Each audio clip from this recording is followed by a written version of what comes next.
describe what it is to be alive. And no matter how I try, it escapes me. Heart set afire, glowing, crackling wild. It stops me in my tracks, yeah, it wakes me. And I say,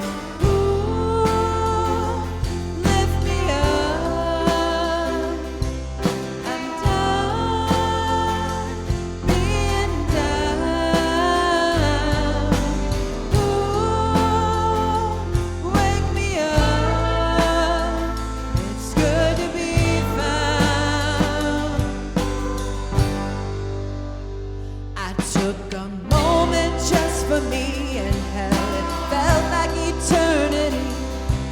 The grass had never looked so good on both sides of the street. All the facts were still the same, but just a whole lot less like shame. And I fell in love with the rough spots on my face and feet.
Hello, and welcome to our worship service at First Unitarian Society of Ithaca.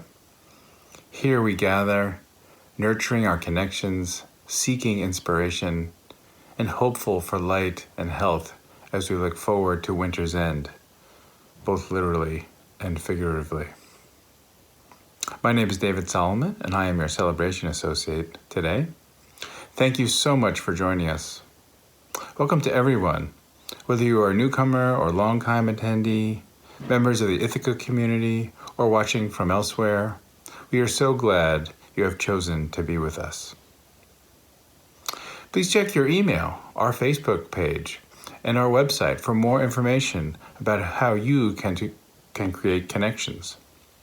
If you'd like to receive weekly updates describing opportunities for engagement, please email a request to office@uuithaca.org. Newcomers are especially invited to visit our website and complete a newcomer form on the homepage so that we can get to know you and you can learn more about us. Our service this morning has been pre-recorded, but we look forward to sharing the service broadcast on Sunday morning and seeing you at the live coffee hour that follows. And that's on Zoom. Just some brief announcements this morning. A big thank you to the team that organized the online auction, to those who donated items to it, and to those who bid. I hear it raised around $6,000, and it made for an exciting weekend, at least in one household. I even hear we might do another one. Don't forget, there's still time to sign up for the next session of the Living the Pledge series, which begins on March 13th. And if you're a newcomer, the next NICE sessions will begin on March 7th. Check the church website and the weekly announce for more information on those as well. Our guest minister this morning is Reverend Aaron J. Walter. Reverend Walter is a minister, activist, and musician based in Austin, Texas, that is, where I hear it's quite cold. And she's the winner of the 2017 Sermon Award from the UU Women's Federation. A former YMCA director, Reverend Aaron is the singer-songwriter for the band Parker Woodland, whose music you'll hear in the service later. She serves as a board member for the Texas Unitarian Universalist Justice Ministry and the affiliated community minister of Wildflower, Unitarian Universalist Church in Austin. You can find more about her music and ministry at aaronwalter.com. Good morning. My name is Reverend Aaron Walter, and I'm so delighted to be with you today, even across the miles. I bring you warm greetings from Austin, Texas, from Wildflower UU Church, which I serve as the affiliated community minister. And I come to you from the sparkle of my daughter's bedroom, which has the best Wi-Fi and the best spirit in the house. Anywhere can be church. We've discovered that this year. It's been difficult, but it's also reassuring to know that we are still coming together in the ways that we can. Our call to worship words this morning come from Alandria or E. Williams. E served as the co-moderator of our Unitarian Universalist Association from August 2017 to June 2020, and sadly died in 2020 at the far too young age of 41. E was a Black UU leader of great esteem, someone who brought a joyous presence, indomitable force to all that they did. And so if the name Alandria Williams is new to you, I encourage you to look them up after this service. Our excerpt comes from We Are Worthy, and we thank E for the legacy of their wisdom. We are worthy, not because of what we produce, but because of who we are. We are divine bodies of light and darkness. You are not worthy because of what you offer, not because of what is in your mind, not for the support you give others, not for what you give at all. We are worthy and are whole just because. Welcome to worship. Good morning, everybody. My name's Angela. This is my husband, Bob. Today, we are going to light this beautiful chalice made by our RE students many years ago with an inspiring quote from Martin Luther King Jr. Our ultimate end must be reconciliation. The end must be redemption. The end must be the creation of the beloved community. We have before us the glorious opportunity to inject a new dimension of love into the veins of our civilization.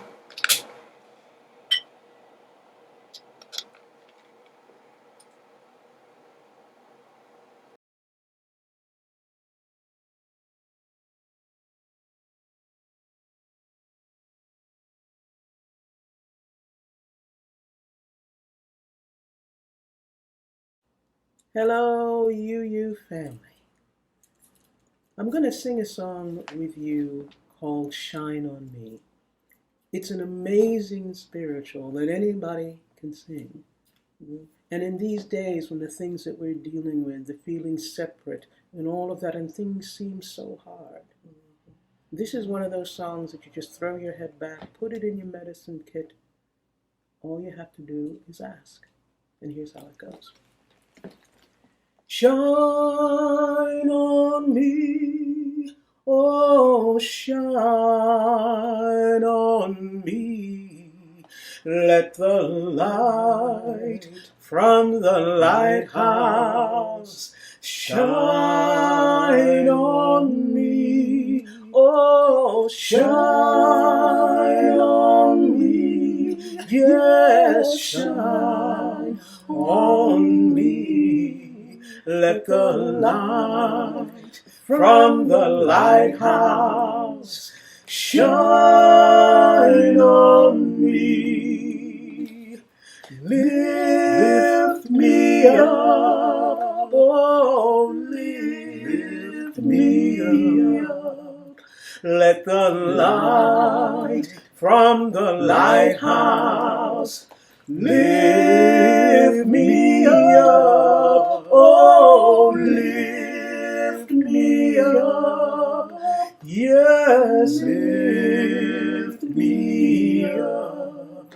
Let the light from the lighthouse lift me up, oh, hold me close, yes, hold me close. Let the light from the lighthouse hold me close. Yes, hold me close. Oh, hold me close. Let the light from the lighthouse, please, hold me close. Oh, shine on me, shine on me, yes, shine on me. Let the light from the lighthouse shine on me, oh, shine on me, yes, shine on me. Let the light from the lighthouse shine on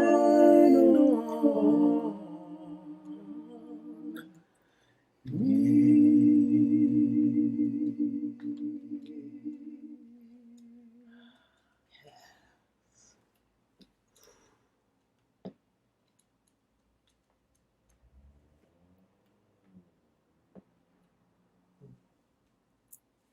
All you have to do is just ask.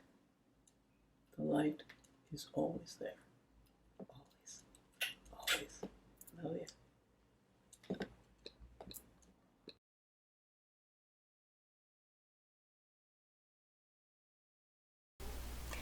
Good morning, friends.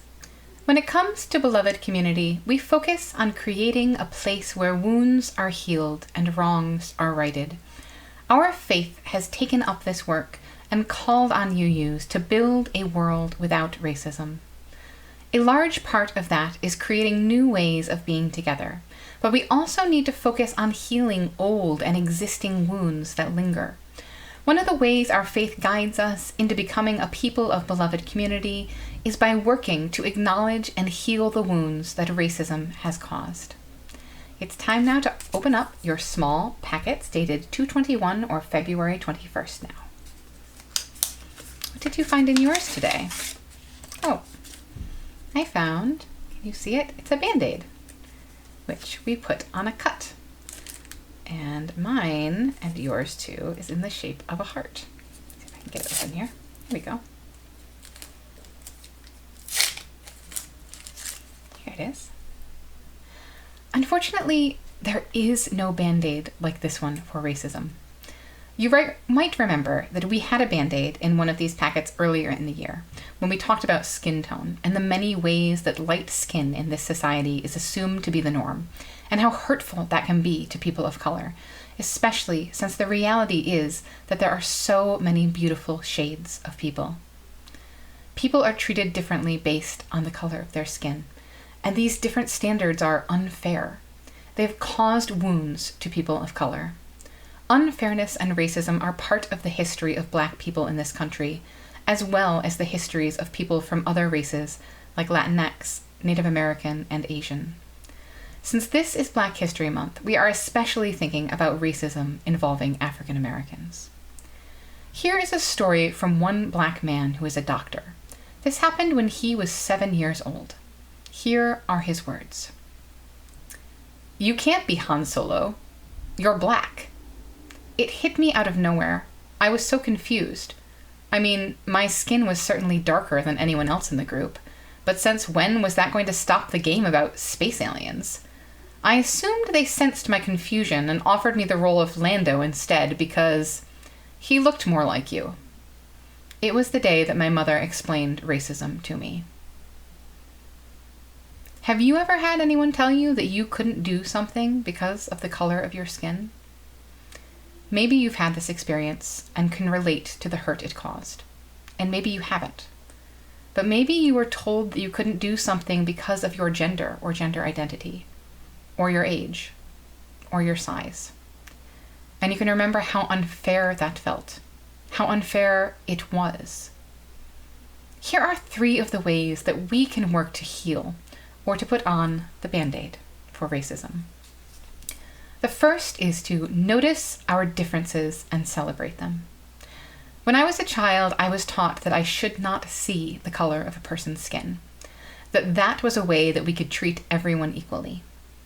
And while we do want to treat all people equally, I have since learned that seeing all of that person, including the color of their skin, and celebrating all of what makes them who they are, is treating them equally. The second way is to say, I see what's happening and it's not fair. Don't let the wound continue to happen. This can be really hard. It's hard for adults too. When you see or hear someone treating someone else unfairly, like when someone is getting bullied at school, it can feel scary to speak up. It is so important, especially if someone is being treated differently because of their skin color or race, to stand up for what is right. And the third way is to fix the systems that cause personal wounds. Throughout the history of this country and in many other places in the world, there have been systems put into place to purposefully harm Black, Indigenous people of color. Some of these are really obvious, like slavery and segregation. And some of them can seem almost invisible until someone shows them to you. These are 3 ways that we can all work together on starting to heal the wounds of racism. And it isn't going to be quick. And it isn't going to be easy. And it needs all of us to come together and commit to this work in order for the healing process to begin. Today's meditation reading is called Looking for Love in All the Wrong Places by David Blanchard. Most of us look for love in only the most obvious places, and as a result, most of us come away disappointed. It's as if we're still grade school kids, counting Valentines as a measure of what matters. The love that matters is not typically the subject of sonnets or love songs. There can be love in being told we are wrong. There can be love in sharing a regret. There can be love in asking for help. There can be love in communicating hurt. There can be love in telling hard truths. Most of us find it painful to live at this level of love, but it can be there, even in these most unlikely places. It isn't the kind of love we've been promised in the fairy tales of princes and fairy godmothers, more the kind of love experienced by the frogs and dwarves in those same stories. It's the sort of love that can bring us closer to finding the missing pieces of ourselves that we need to make us whole. Some of the most loving things I've ever experienced, I haven't been ready for, wasn't looking for, and nearly didn't recognize. A few of them I didn't want. But all of them have changed me, transformed some part of me, filled in a place I didn't even know was empty.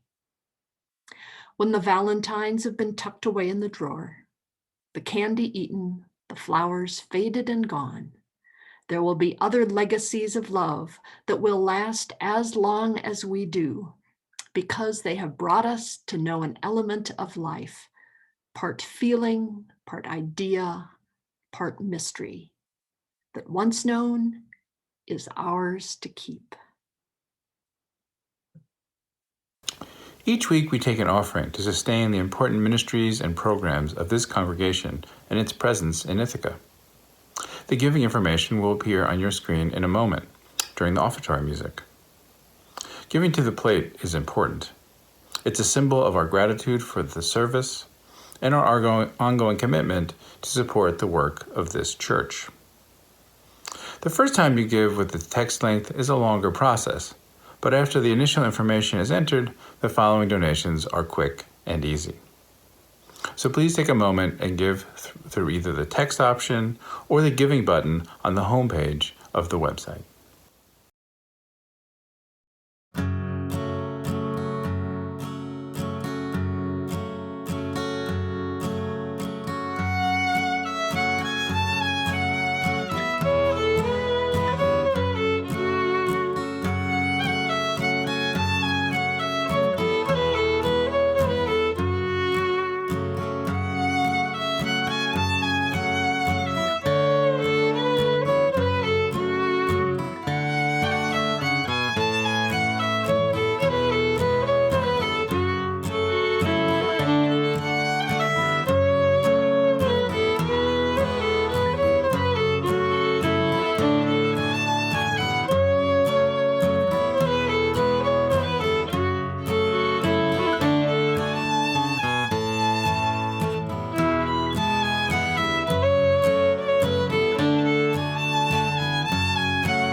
So I like to call what you're about to see and hear an anthem for all ages.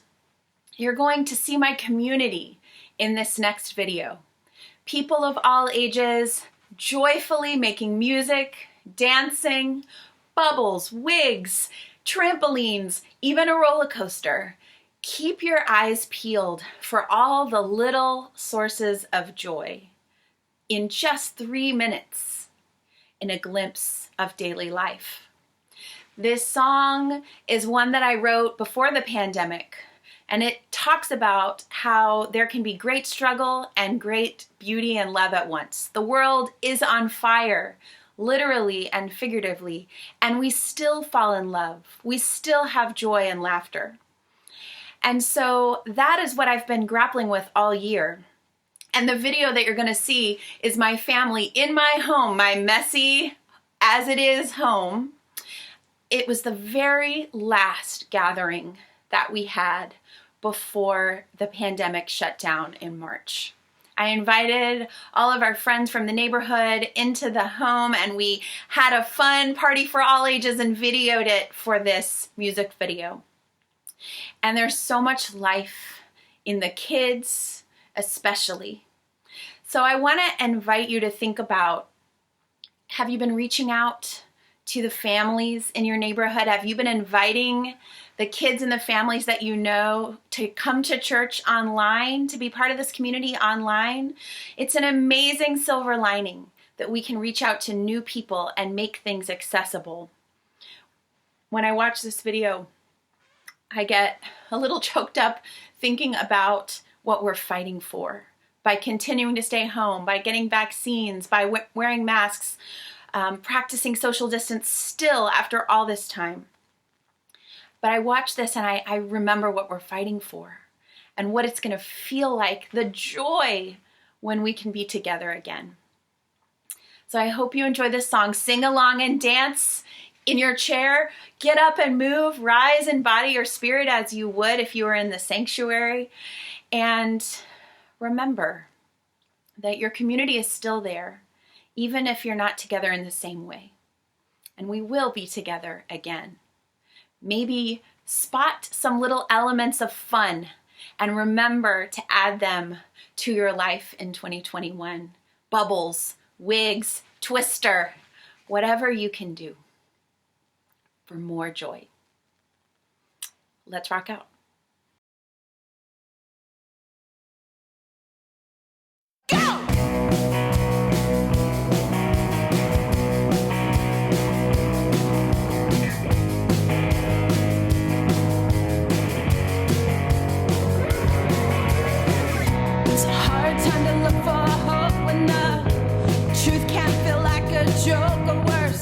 They tell you it's your fault if you trust. But there's one thing I know, it's this: opposites do coexist, and the last thing they'll ever kill is love. The world's on fire and we'll still fall in love. The world's on fire and we'll still fall in love. The world's on fire and we're not giving up. No, I could let you go. Say it's not worth it. Oh, I could give up before we know.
think I could take a risk this time.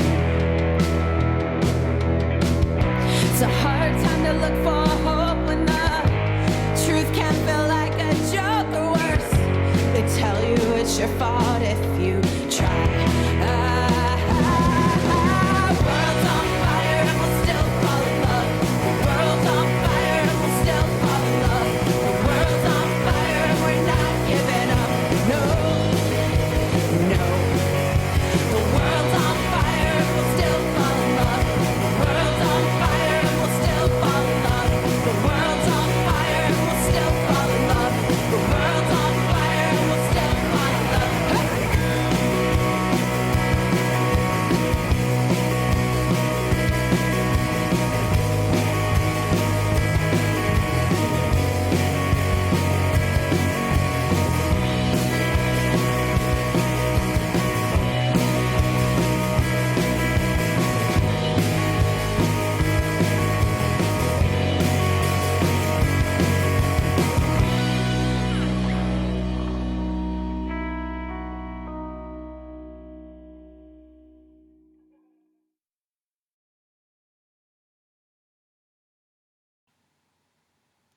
What a gift to look forward into this new year with you. I'd like to start with the wise words of Indian author and activist Arundhati Roy. Historically, pandemics have forced humans to break with the past and imagine their world anew. This one is no different. It is a portal, a gateway between one world and the next. We can choose to walk through it, dragging the carcasses of our prejudice and hatred, our avarice, our databanks and dead ideas, our dead rivers and smoky skies behind us. Or we can walk through lightly, with little luggage, ready to imagine another world, and ready to fight for it. So today, I invite you to think about how we might come into this year a little bit lighter and what we are ready to fight for. It was a very hard 2020 for me. My whole life, my ministry and everything I'm about is about bringing people together in person for joy. Teaching dance classes, being a chaplain for a YMCA, playing in bands, bringing people together for shows, the list goes on. And of course, church. Everything that I loved had to take a break this year or this past year or go online. And it was very hard. There was a lot of grief. My YMCA job was eliminated along with many others when the organization could not afford to pay its staff. So I am looking into 2021 wondering what to take from the learning of that hard year. And I know you may be too.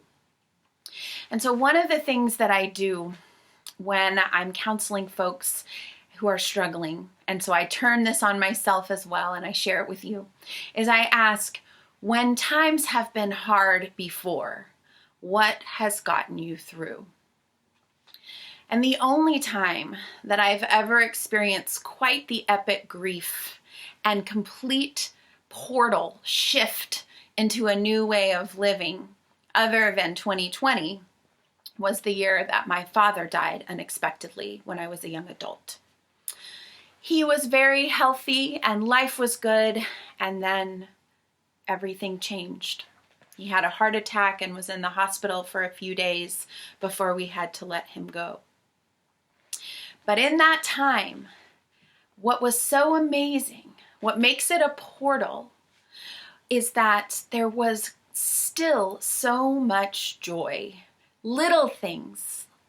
And it seems almost strange to say, but in the greatest grief, we still found ways as a family to laugh and to celebrate. And so I want to share a few of those things that I remember and what they teach me for community, for the way I want to live. And I hope there'll be something in there for you too. And then I'm going to invite you to think about the things that are going to bring you joy this year and how you're going to share them. So from that year, I remember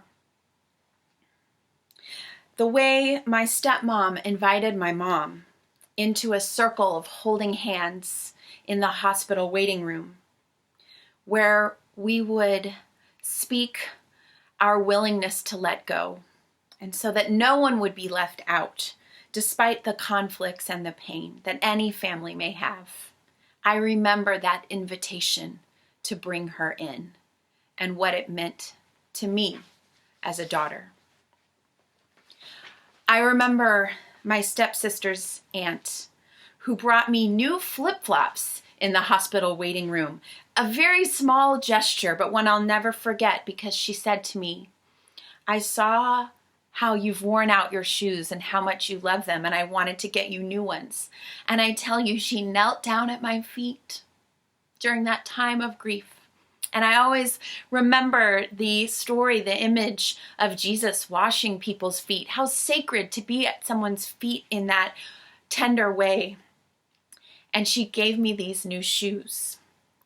And it wasn't the shoes themselves so much as the noticing, that she had noticed the things that comforted me and brought me delight. And I want us all to be noticing the little things for each other when we can during this difficult time. Of course, I remember all the friends who sat with us, but especially the man who drove an hour from the small town where my father lived to the city hospital. This was a man who changed the oil in my father's truck ever so often, yet they knew each other well enough by name that word had gotten back to him, and he came to Austin to tell us what a good man my father was, and to pray and to wish us healing. I thought, I want that kind of life, with roots, where we know each other by name, workers, and all of us, even when we just see each other every now and then. I want to be that kind of church, too. I remember crying in the chapel of the hospital. This is long before I was a minister. And being held in a circle of love by people from all different faith backgrounds. A minister with a very different faith and cultural background than mine. And just feeling so held in their love. And knowing that what we believed about where my father was going or what would happen in death was not what was important. That love was important. And lastly, I remember country music, fishing stories, and barbecue smells, all of which we brought into my father's hospital room in the hopes that they would bring him back to life. That he would smell the barbecue, he would hear the Merle Haggard, he would hear my laughter talking about what it was like to fish with him, and that would do the trick. It didn't, but those things still bring me back to life, and they bring his memory to me.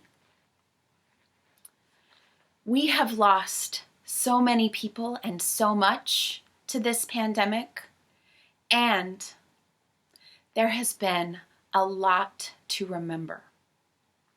I pray that we go into this year with some of the lessons that I still remember from that hard time, that we notice each other and make small gifts of care, that we show up, that we go the extra mile, even if it requires a mask, even if it means we stand at a distance, but we show up for each other.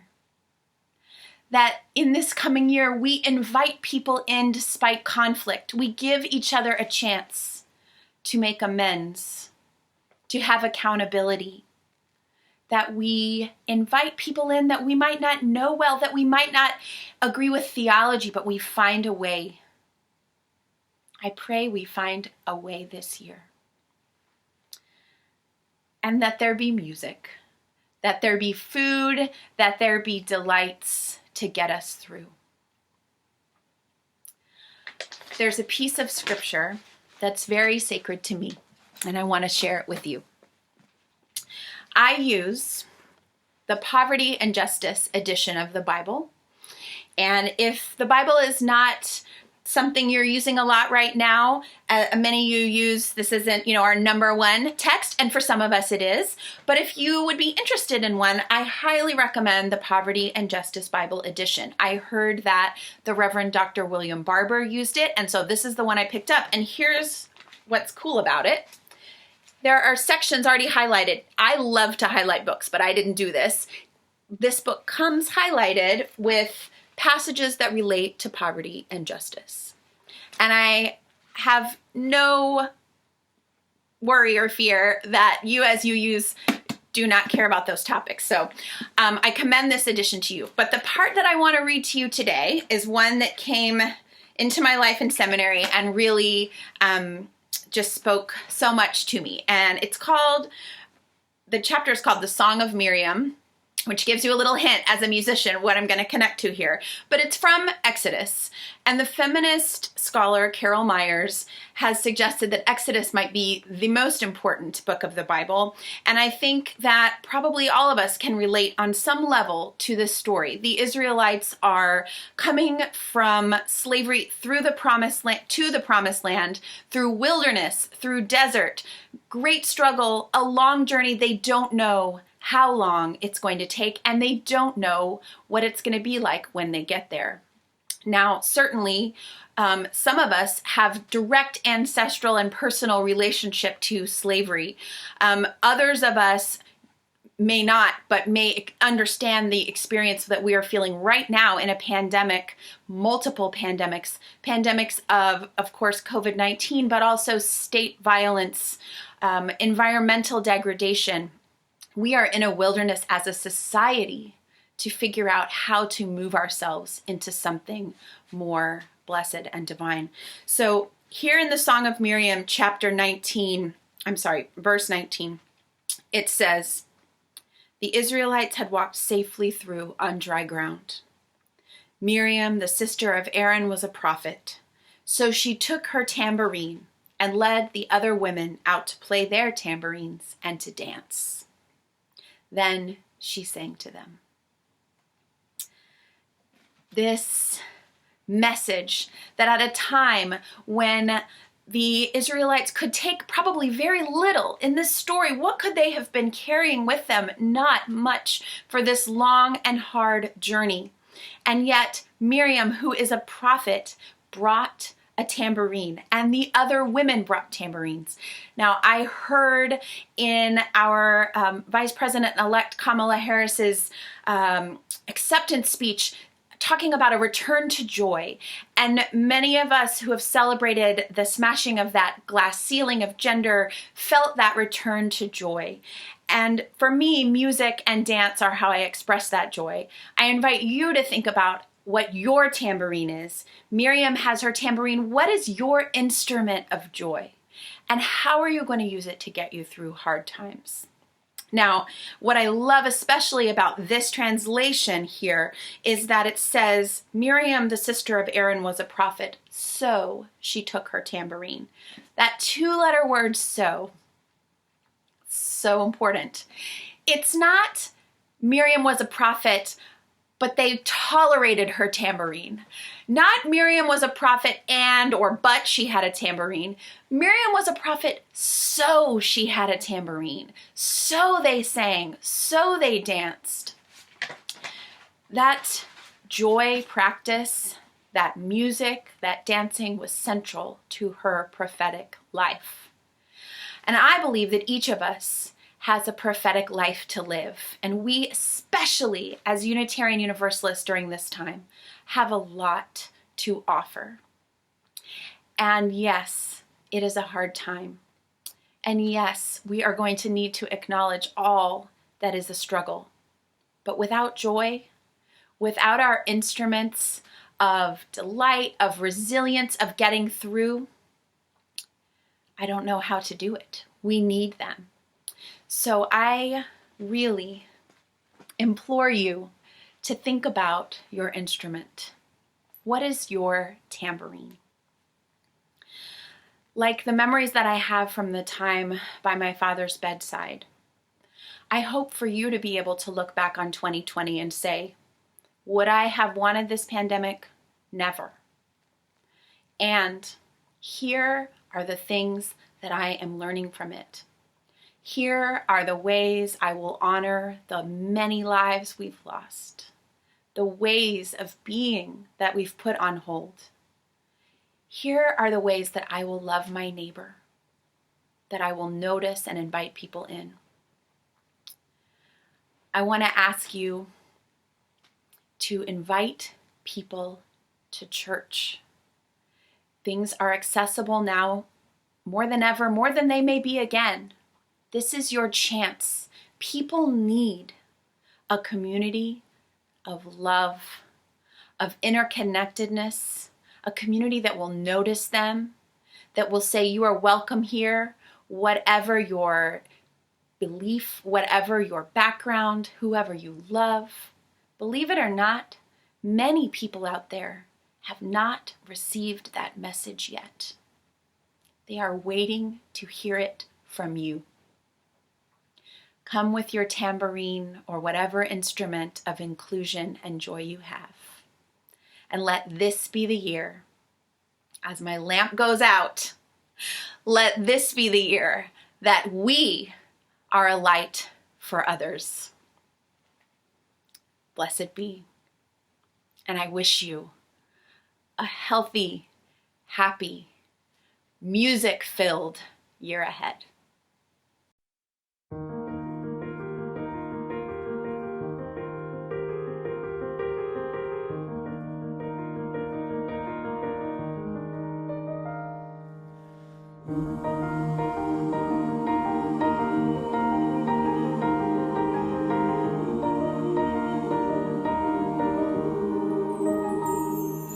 My life flows on in endless song above Earth's lamentation. I hear the real, the far off hymn that hails a new creation. No storm can shake my inmost calm, while to that rock I'm clinging, since love prevails in heaven and earth. How can I keep from singing?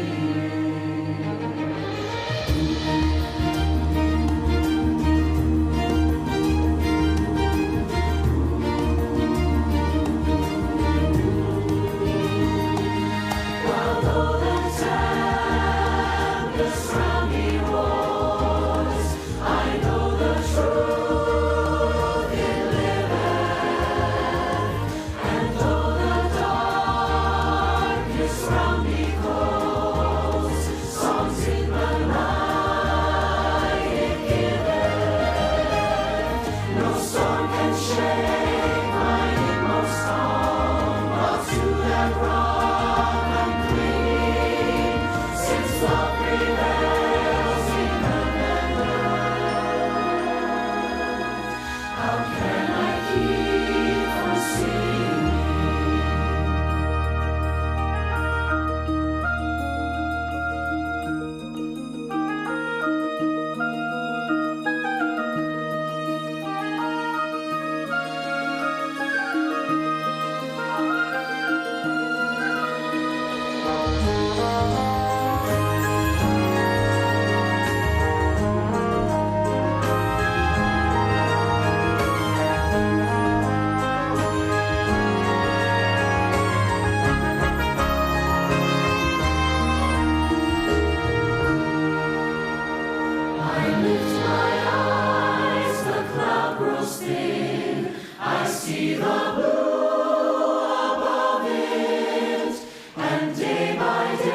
For our benediction today, I invite you to reach out your hands. If you have someone with you safely in your space and they are willing, I invite you all to hold hands. We have learned in the past year what an incredible gift, not to be taken for granted, that it is to hold hands. And if you're alone this morning, I invite you to imagine whose hand you're going to hold when we are back together again. And remember, we will be together again. Spirit of life and love, divine of many names and great mystery, I give thanks for this day. I give thanks for the opportunities to learn from such a difficult year behind us. I give thanks for the hope and the purpose that is ahead of us, for this community and the ways that they have stayed together and supported each other. May we know the fullness of love, the interconnectedness of all life. May it encircle us and help us move into this new year with an eye toward joy and beauty, toward compassion and grace for others and for ourselves. Amen, and blessed be. Go in love, and I hope to see you again.